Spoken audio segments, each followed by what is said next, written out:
হারাম, এটা বুঝলাম। হ্যাঁ,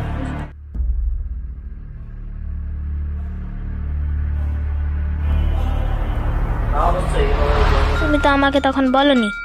হ্যাঁ, তোমাকে যেটা বলেছিলাম আয়াত নম্বর 42 এবং 43, সেই আয়াতটা তুমি পড়ো। মোবাইলে একটা নোটিফিকেশন আসলো যে বোনাস। ও আচ্ছা।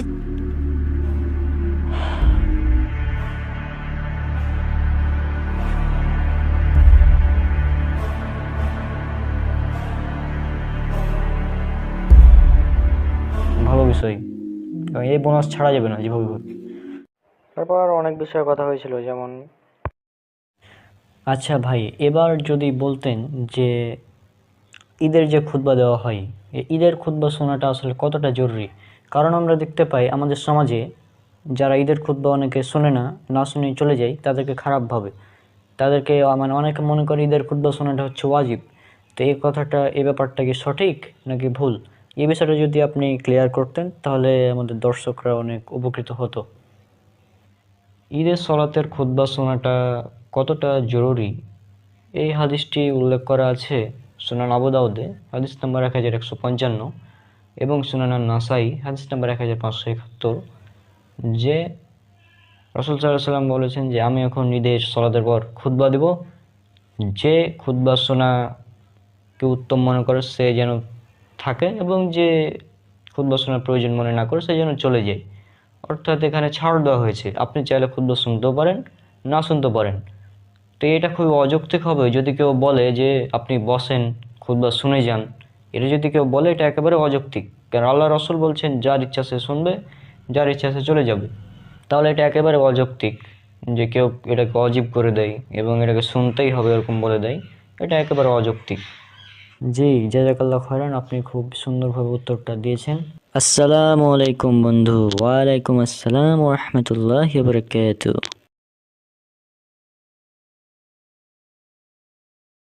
তো কি অবস্থা তোর? আছি আলহামদুলিল্লাহ, ভালোই।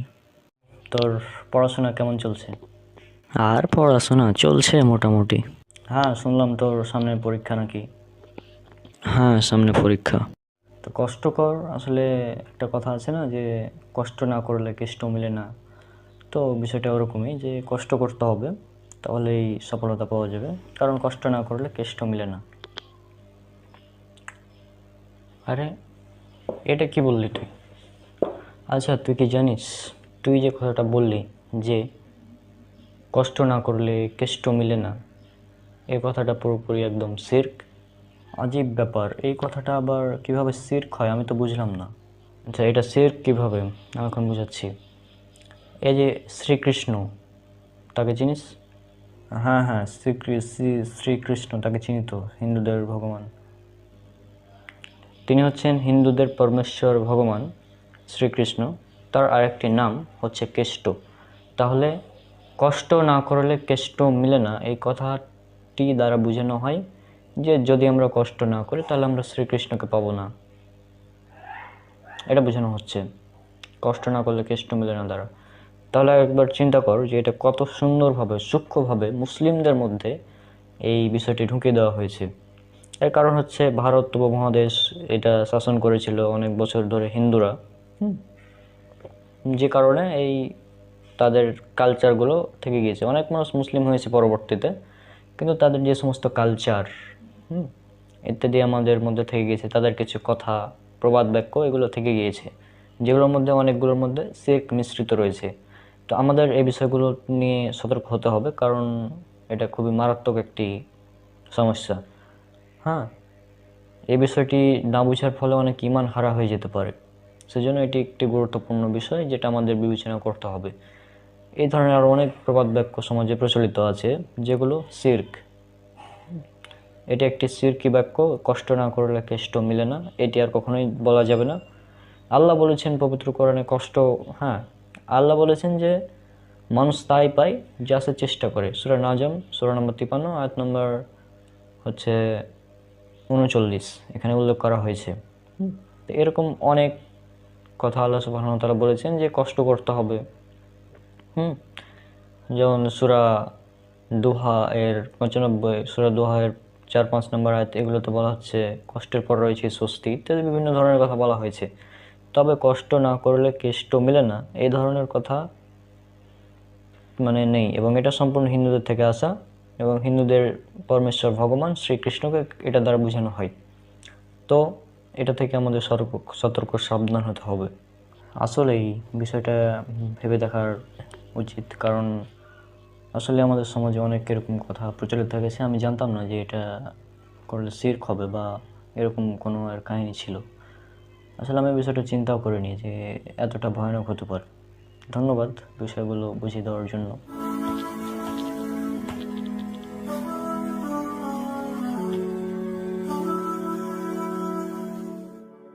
আজকে যে জন্য এলাম আর কি, ওই যে আমাদের বন্ধু মারুফ আছে না, মাইনুল, তো সে আজকে যে কাজটা করেছে এই কাজটা যদি শুনিস তুই জাস্ট হাসতে হাসতে পড়ে যাবি। তুই কি শুনতেছিস না কম্পিউটার নিয়ে ব্যস্ত, ল্যাপটপ নিয়ে খুব দেখছি কাজ করছিস? বল, শুনতেছি, বল। আচ্ছা শোন, তাহলে মাইনুল যে কাজটা করেছে সেটা শুনলে তুই, আচ্ছা ও তো মাইনুলের গীবত করছে, আর এটা তো অনেক বড় একটা পাপ, আমাকে তাকে থামাতে হবে। শোন, মজা পাবি, শোন। তো আমি আমি আমার এত মৃত ভাইয়ের গোস্ত খেতে পারবো না, হ্যাঁ, সুতরাং তুই চুপ থাক। বুঝলাম না, মৃত ভাইয়ের মাংস কি কি কি বলছিস তুই? আসলে তুই যে কাজটা করছিস সেটা হচ্ছে গীবত। গীবত কে জিনিস সেটা যদি দেখতে হয় তাহলে এখানে স্ক্রিনের দিকে থাকা। গীবত বা পরদোষ চর্চা একটি কবিরা গুনাহ এবং হারাম কাজ। গীবত বলতে অন্যের অনুপস্থিতিতে কারোর নিকট তার কোনো দোষ চর্চাকে বোঝানো হয়, যা শুনলে সে রাগান্বিত অথবা অসন্তুষ্ট হবে, অন্তত পক্ষে তার মনে সামান্যটুকু হলেও কষ্ট আসবে। হ্যাঁ, আর তাহলে বুঝতে পেরেছিস এটা হচ্ছে গীবত, অর্থাৎ তুই যে তার ব্যাপারে বলছিস, সে যদি এই কথাটা শুনে তোর মুখ থেকে তাহলে সে কষ্ট পাবে। আরে কিন্তু আমি যে কথাটা বলতে চাচ্ছি সেটা তো মাইনুলের ব্যাপারে সত্য কথা, আমি তো তার ব্যাপারে কোনো মিথ্যা কথা বলছি না। হ্যাঁ, গুড পয়েন্ট। তুই এখন বললি তুই যেটা বলছিস সেটা তো তার ব্যাপারে সঠিক কথা, তার ব্যাপারে তো মিথ্যা বলছিস না, তাই না? হ্যাঁ, এই তার ব্যাপারে সঠিক কথা বলছি, এটাই হচ্ছে গীবত। অর্থাৎ সে এই কাজটা করেছে এবং সে কাজটা তার কাজটা নিঃসন্দেহে খারাপ, তবে সে যেহেতু কাজটা করেছে এবং তুই সেটা বলে বেড়াচ্ছিস অন্যজনকে গোপনে তার দোষ প্রচার করছিস, এটা হচ্ছে গীবত। ব্যাপারে একটি হাদিস উল্লেখ করা আছে আবু দাউদের 4874 এবং তিরমিজির 1934 নম্বর হাদিস এবং সহিহ মুসলিমের 2589 নম্বর হাদিস।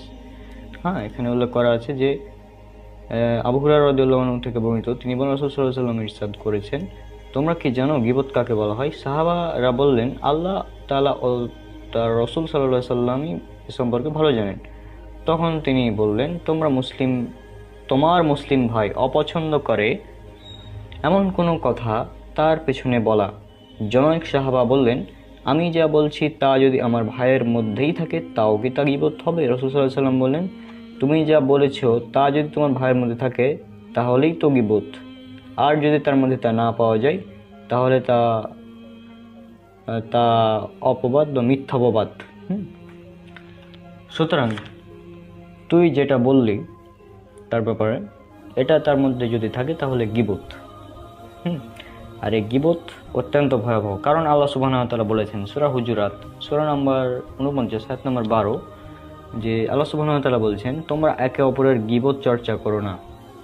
তোমাদের কেউ কি চাই সে তার মৃত ভাইয়ের গোশত কামড়ে কামড়ে খাবে?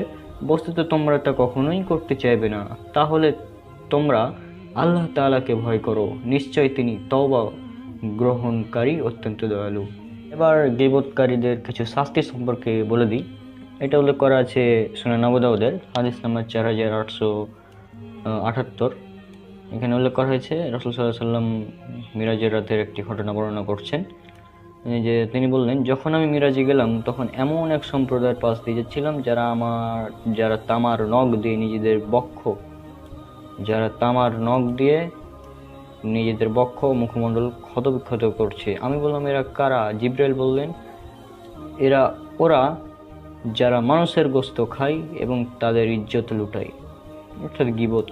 এরপর আরো একটি হাদিস সুনান আবু দাউদের 4880 উল্লেখ করা আছে, হে তোমরা যারা মুখে ঈমান এনেছো অথচ ঈমান তোমাদের অন্তরে প্রবেশ করেনি, তোমরা মুসলিমদের গীবত এবং তাদের ছিদ্রান্বেষণ করো না, কারণ যে ব্যক্তি মুসলিমদের ছিদ্রান্বেষণ করবে আল্লাহ তাআলা তার ছিদ্রান্বেষণ করবে। আল্লাহ তাআলা যার ছিদ্র অন্বেষণ করবেন তাকে তিনি তার ঘরেই লাঞ্ছিত করবেন।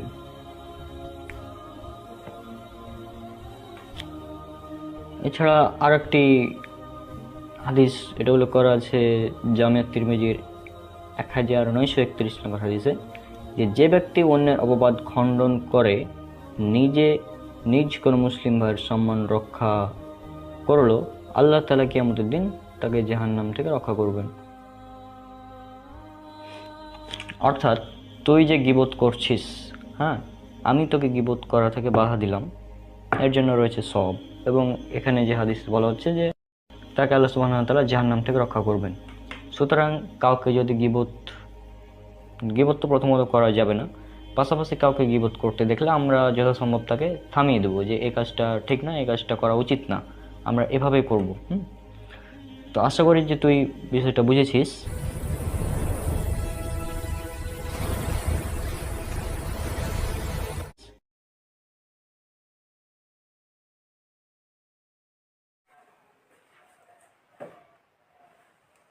রাবিত, রাবিত, রাবিত,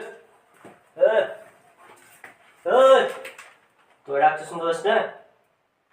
আজান এসে নামাজ পড়তে যেতে হবে। বুঝছিস তুই গেম খেলছিস? হ্যাঁ, গেম কেন খেলছিস বে? হ্যাঁ, গেম খেলছিস কেন? নামাজ পড়তে যাবে, বুঝিস না? আমি নামাজ পড়তে যাবো না, গেম খেলবো। মোবাইল দাও।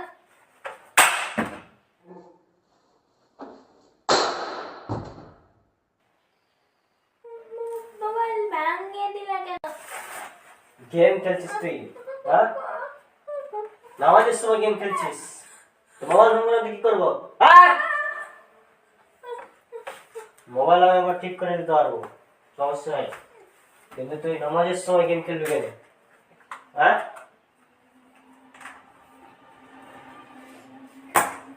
নামাজের সময় গেম খেলবি কেন?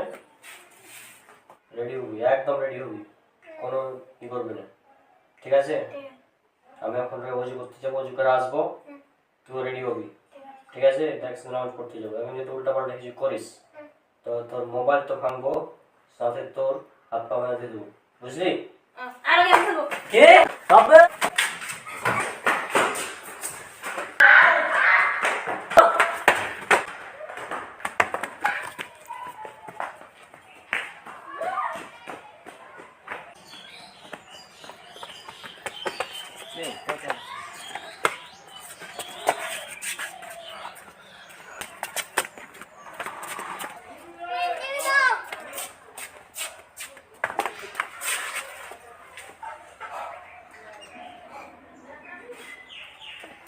শোন, গেম নামাজের সময় খেলবি না, এমনিতে গেম খেলা হারাম, পাপ, বুঝলি? তুই জানিস 3 বছর আগে আমি যখন গেম খেলতাম তখন কি হয়েছিল জানিস তুই এটা? শোন,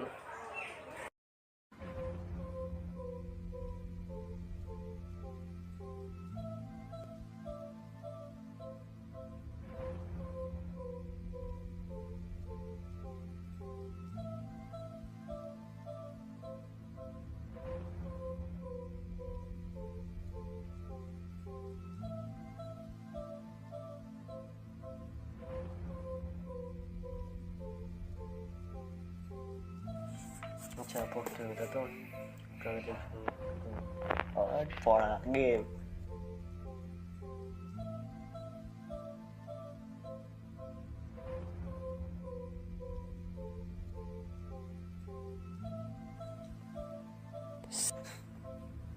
মাত্র 69%, 11টা ট্রফি।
কোথায় থাকবা?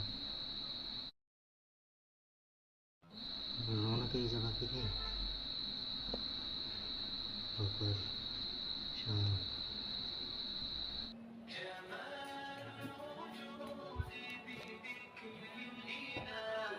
وتصفو الحياة بنور هدى جمال الوجود بذكر الإله. হ্যালো মামা, বল কি খবর? ঘুমাচ্ছি রে বাল, বুঝছিস, ঘুমাচ্ছি।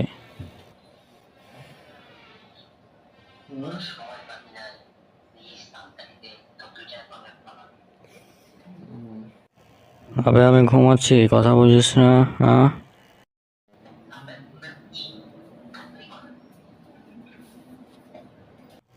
আচ্ছা থাম, দেখি কটা বাজছে।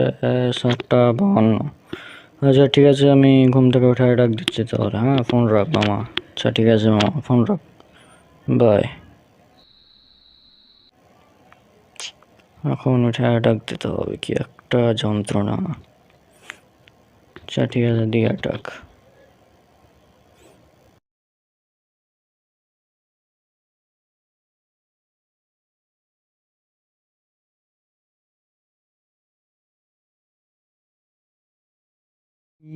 Attack!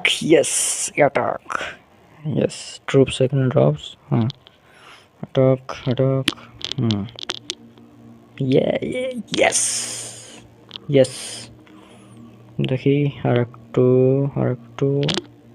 হ্যাঁ, yes. Yes. 3 star.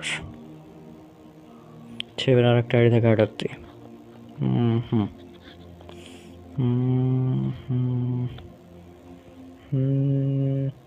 Yes.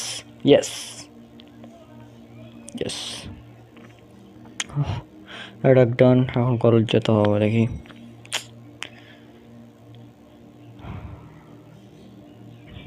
যাই, নাস্তা করে কলেজ যেতে হবে, কলেজ থেকে ঘুরে আসি।